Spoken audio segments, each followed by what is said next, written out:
लेकर अब तक यहाँ पर इसी तरह से पानी का जमाव है। यहाँ से वाहन बड़ी दिक्कत से गुजर पा रहे हैं। आप देख सकते हैं तो ये सड़क एक नदी की शक्ल में तब्दील हो गई है। हर साल मानसून के दौरान जब भी भारी बारिश होती है तो ऐसे में ये इलाका पानी से डूब जाता है। बीते कई सालों से जब भी भारी बारिश होती है तो इस इलाके की यही सूरत हो जाती है। यहाँ पानी 20 साल पहले भी भरता था और आज भी भरता है। 20-30 साल पहले की मुंबई शहर की तस्वीरें निकाल कर देख लीजिए। आज बारिश के दौरान जिस तरह की तस्वीरें आपको टीवी पर नजर आती हैं, ठीक वैसी ही तस्वीरें तब भी नजर आ रही थी। इन 20-30 सालों में मुंबई काफी बदली है, लेकिन अगर कुछ नहीं बदला है तो वो है मानसून के दौरान मुंबई की त्रासदी। मानसून के दौरान मुंबई आज भी लाचार हो जाती है। देश का सबसे आधुनिक शहर मुंबई है, लेकिन इसके बावजूद मानसून के दौरान ये शहर बेबस नजर आता है। तो आइए जानने की कोशिश करते हैं कि आखिर हर साल बारिश में क्यों डूब जाती है मुंबई।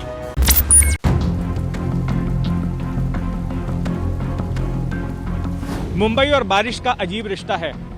अगर बारिश मुंबई को पहुंचने में 2 हफ्ते की भी देरी कर दे तो मुंबई खाली होने की बात शुरू हो जाती है।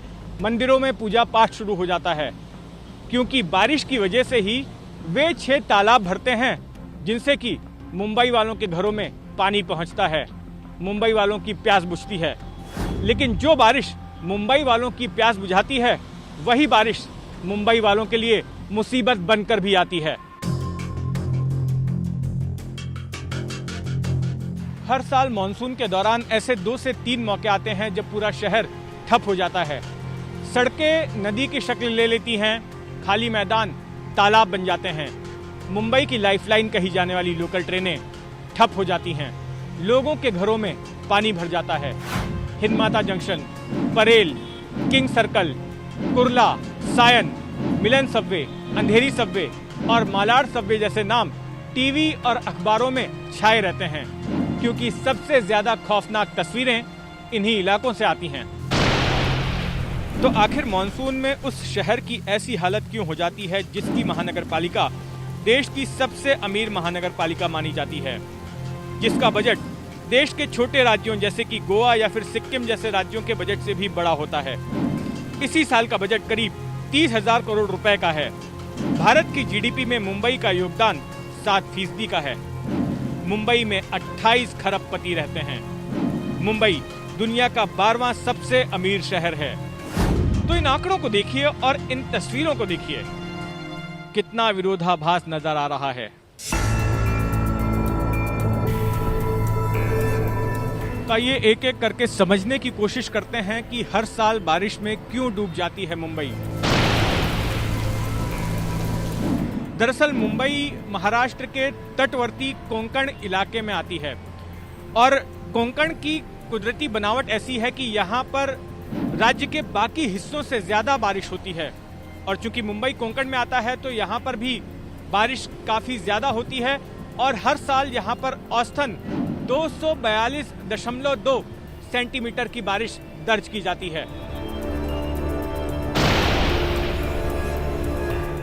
चूंकि मुंबई शहर अरब सागर के किनारे बसा हुआ है, इसलिए समंदर भी इसमें अपनी भूमिका निभाता है। आप जानते होंगे कि समंदर में रोजाना हाई टाइड और लो टाइड यानी कि ज्वार और भाटा रोजाना आते हैं, लेकिन मॉनसून के दौरान इनकी भूमिका अहम हो जाती है। अगर मॉनसून के दौरान भारी बारिश का कॉम्बिनेशन हाई टाइड के साथ हो जाए यानी कि ज्वार के साथ हो जाए तो ऐसी स्थिति में मुंबई ठप हो जाती है। इसके पीछे कारण यह है कि मुंबई के तमाम जो जल निकासी के सिस्टम हैं उनमें से पानी निकलकर समंदर में आकर डिस्पोज होता है, समंदर में जाता है। लेकिन जिस वक्त 4.5 मीटर से ऊपर की हाई टाइड, वैसे तो हाई टाइड रोज आती है लेकिन इनका आकार जो है रोजाना बदलते रहता है, और जिस दिन इनका आकार 4.5 मीटर से ऊपर का होता है हाई टाइड का, तो ऐसी स्थिति में शहर का पानी समुद्र में डिस्पोज नहीं हो पाता, समुद्र में नहीं समा पाता और उल्टे जो समंदर का पानी है वो बाढ़ के पानी को, जो बारिश का पानी है शहर से निकलने वाला, उसे वापस शहर की ओर ढकेलता है।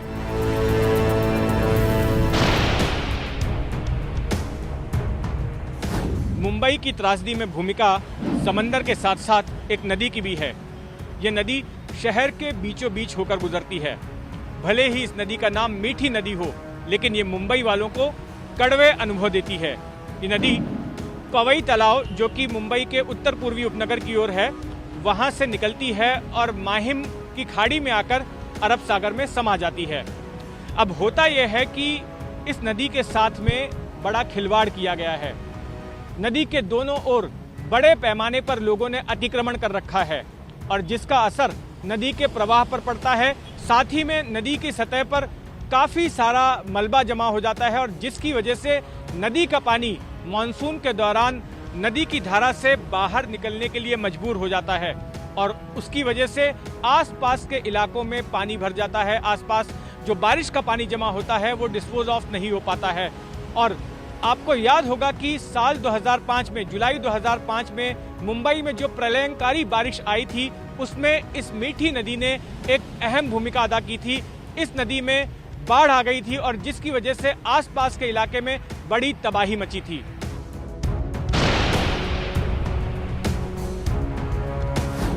शहर की त्रासदी का एक बड़ा कारण अंग्रेजों के जमाने का ड्रेनेज सिस्टम भी है। अंग्रेजों ने जब भारत छोड़ा तो उसके बाद से मुंबई शहर में काफी बदलाव हुए। मुंबई शहर काफी विकसित हुआ, यहाँ की आबादी काफी बढ़ी, लेकिन इसके बावजूद जो जल निकासी का सिस्टम था वो जस का तस रहा। अब ऐसे में होता यह है कि मानसून के दौरान जब भारी बारिश होती है तो इस ड्रेनेज सिस्टम पर इसकी क्षमता से अधिक दबाव पड़ जाता है, जिसे वो झेल नहीं पाता और शहर पानी पानी हो जाता है।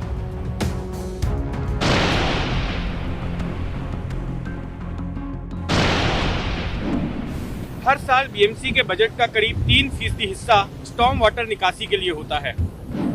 900 करोड़ रुपए के आसपास बीएमसी इस खर्च के लिए रखती है कि बारिश में शहर ना डूबे, लेकिन शहर फिर भी डूबता है। आखिर क्यों? इसके पीछे कारण है भ्रष्टाचार। भ्रष्टाचार की वजह से ये रकम भी बारिश के पानी की तरह बह जाती है।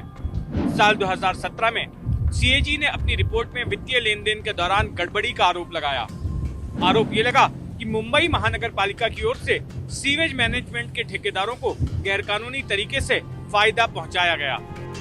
अब ठेकेदारों को फायदा पहुंचेगा तो वो किसे फायदा पहुंचाएंगे, इसका अंदाजा आप बखूबी लगा सकते हैं।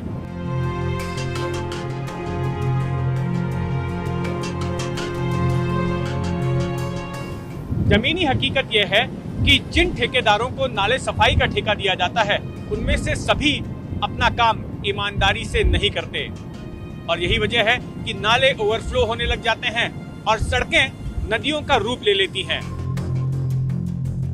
मुंबई के डूबने में भ्रष्टाचार एक अहम भूमिका अदा करता है। बात मुंबई की बरसात की हो तो 26 जुलाई 2005 की तारीख का जिक्र जरूरी है। उस दिन काले बादल मुंबई में कयामत लेकर आए थे। करीब 24 घंटों के भीतर ही 944 मिलीमीटर की बरसात हुई थी, जिसमें कि 1000 से ज्यादा लोगों ने अपनी जान गंवा दी। मुंबई का संपर्क पूरी दुनिया से कट गया था। सड़क, रेल, हवाई यातायात सब कुछ ठप पड़ गए थे। आज भी जब मुंबई में तेज बारिश होती है तो 26 जुलाई 2005 का वो दिन मुंबई वालों को याद आ जाता है। मुंबई में 2000 किलोमीटर के करीब खुले नाले हैं, 440 किलोमीटर के ढके हुए नाले हैं और 186 आउटफॉल हैं, जहां से बारिश के कारण जमा हुआ पानी समंदर में गिरता है। 26 जुलाई 2005 की बारिश के बाद ड्रेनेज सिस्टम का कायाकल्प करने के लिए ब्रिमस्टोन नाम के प्रोजेक्ट की शुरुआत की गई, लेकिन आज भी इस प्रोजेक्ट का काम पूरा नहीं हुआ है और मुंबई अब भी डूब रही है। इस प्रोजेक्ट के तहत 6 पंपिंग स्टेशन बनाए गए, लेकिन भारी बारिश के वक्त ये नाकाम साबित हुए हैं। शहर की इस हालत को लेकर विपक्षी पार्टियां शिवसेना पर निशाना साध रही हैं, क्योंकि शिवसेना वो पार्टी है जो कि 1996 से लेकर लगातार मुंबई महानगर पालिका की सत्ता पर रही है।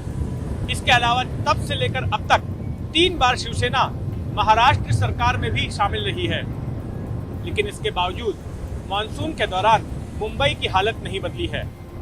मानसून में जल जमाव के अलावा शहर में जो गड्ढे उभर आते हैं उसको लेकर भी विपक्षी पार्टियां शिवसेना पर निशाना साधती हैं।